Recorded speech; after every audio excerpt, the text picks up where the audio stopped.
बजरंग दल के जो शीर्ष पदाधिकारी हैं, जिन्होंने बजरंग दल जैसे बड़े संगठन को बनाया, जिसने देश में हिंदुत्व की बात घर घर तक पहुंचाई, आज उसका भाजपा में कोई भी स्थान नहीं है। राम नाम का राग लगाया जा रहा है और पानी में आग लगाया जा रहा है। अभी कर्नाटक का मामला आप लोगों के बीच आया है और बजरंग दल को बैन करने की बात पे पूरा देश में मानो भूचाल सा आ गया है। जो भी सोशल मीडिया यूजर है वो जरूर इस बात को जानते होंगे कि आखिर कांग्रेस के इस बयान से कि अगर कर्नाटक में हमारा सरकार आ गया तो हम बजरंग दल को बैन कर देंगे, इस बात को लेके तमाम टीवी चैनल जो है, तमाम मीडिया चैनल जो है, इस बात को लेके इतना आग फैला रहा है कि मानो देश में इसके अलावा दूसरा कोई मुद्दा ही ना हो। अब चुनाव में राम नाम का राग लगेगा, बजरंग बली के नाम का राग लगेगा और विकास की बातें जो है, शिक्षा की बातें जो है, रोजगार की बातें हैं, इस पे सीधा सीधा पर्दा डाला जाएगा।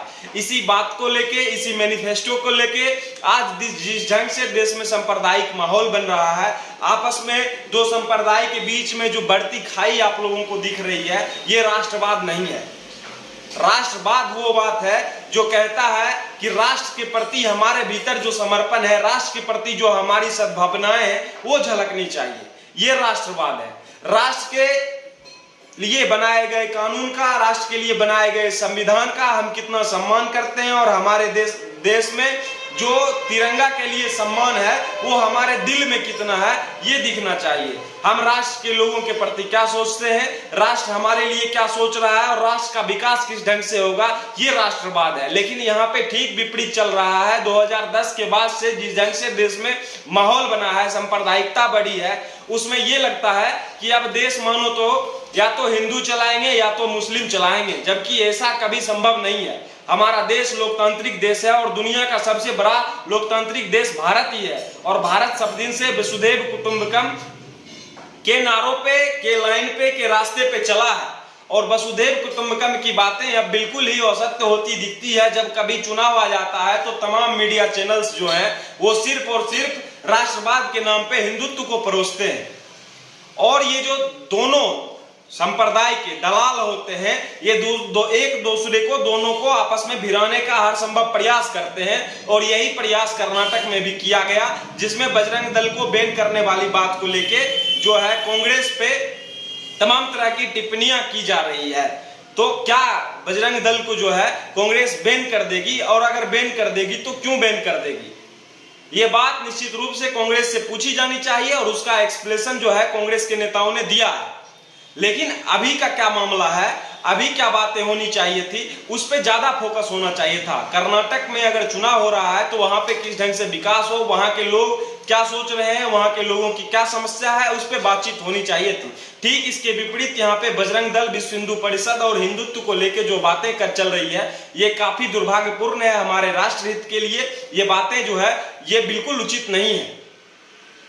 अभी आपने देखा होगा कि जहां भी 2014 के बाद बजरंग दल के कार्यकर्ताओं ने बढ़ चढ़कर चुनाव के जो मैदान है उसमें अपनी भागीदारी निभाई थी और नरेंद्र मोदी को भाजपा के द्वारा बजरंग दल, विश्व हिंदू परिषद, आरएसएस के सहयोग से उनको कुर्सी मिला था।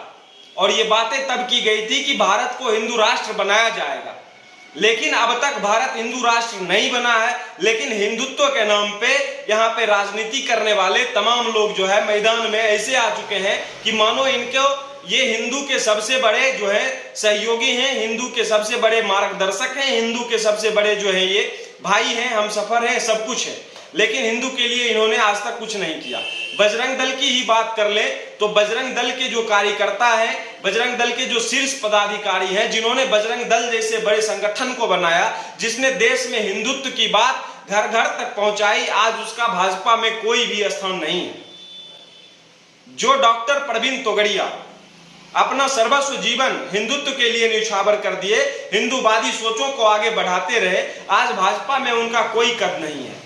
लेकिन ठीक उसके विपरीत जब बजरंग दल को बैन करने की बात आती है तो भाजपा को ऐसे लगता है जैसे मानो कलेजा पे सांप लौटने लगा। तो ये सब राष्ट्र के हित में नहीं है। राष्ट्र के हित में वही है कि आप भाई विकास के मुद्दों पे बातचीत कीजिए, आपसी सौहार्द कैसे बना रहे उस चीज पे बातचीत कीजिए। और बजरंग दल को पीएफआई से जो तुलना किया जा रहा है, ये ठीक उसी तरह से मान ली ये काम हो रहा है जैसे मान लो कि अभी चुनाव आ गया तो अभी इन मुद्दों को ऐसे फैला दो जैसे कि रात को जंगल में आग फैलती है, और इसी से भाजपा जो है वहां पे राजनीति करने में सफल हो जाता है। तो आप लोगों को एक बात सोचना चाहिए कि क्यों, चाहे कांग्रेस हो चाहे भाजपा हो, ये क्यों जब चुनाव आता है तो हिंदू और मुस्लिम की बातों को ऐसे फैलाता है। क्या देश जो है हमारा वो हिंदू राष्ट्र बनने की ओर जा रहा है, या फिर हमारा देश पिछले सरकार के तुलना में अभी और पीछे जा रहा है? आप इस बात को हमेशा ध्यान में रखिएगा कि अगर आप कट्टरवादी हैं, चाहे आप मुसलमान हो चाहे आप हिंदू हो, तो आप निश्चित रूप से आप अपने विरोधी संप्रदाय के क्षेत्र में जाने से डरते होंगे। लेकिन आप अगर एक न्यूट्रल आदमी हैं, तब आपको किसी भी समुदाय के बीच में जाने में कोई डर नहीं लगता होगा।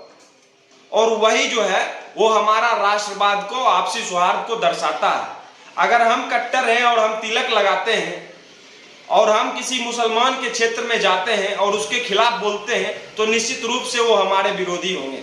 अगर कोई मुसलमान कट्टर है और हमारे क्षेत्र में आता है और वो हमारे खिलाफ बोलता है, तो वो हमारा विरोधी निश्चित रूप से होगा।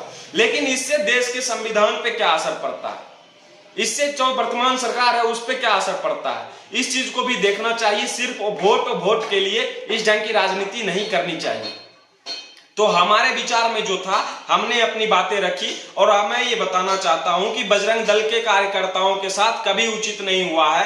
हजारों के हजार प्रभावशाली युवक जो अगर यूपीएससी के एग्जाम में बैठे तो यूपीएससी क्लियर कर ले, लेकिन नेतागिरी के शौक में बजरंग दल का झंडा उठाकर वो अपने जीवन को इस ढंग से चौपट कर लिए हैं, मानो कि एकदम वो बेकार हो चुके हैं।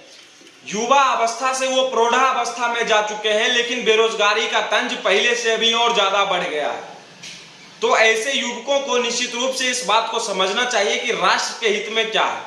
हाँ, बजरंग दल एक संस्था है, वो हिंदू के लिए काम करता है, दूसरों की भलाई करता है, अच्छा काम करता है, तो उन्हें वहीं तक सीमित रहना चाहिए।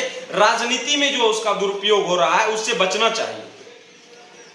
तो आप देख रहे थे राष्ट्रवादी 2.0 नया चैनल है। जब अगर आप लोग वीडियो में यहां तक पहुंच ही गए हैं तो वीडियो को शेयर कर दीजिएगा, और इस ढंग की बातें हम अपने विचारों को आपके बीच रखते रहेंगे। और कमेंट करके बताइए हमने अगर गलत कहा है तो गलत कहा है, सही कहा है तो सही कहा है, तो अगले वीडियो में उसका संशोधन किया जाएगा। बहुत बहुत धन्यवाद। जय हिंद, जय भारत।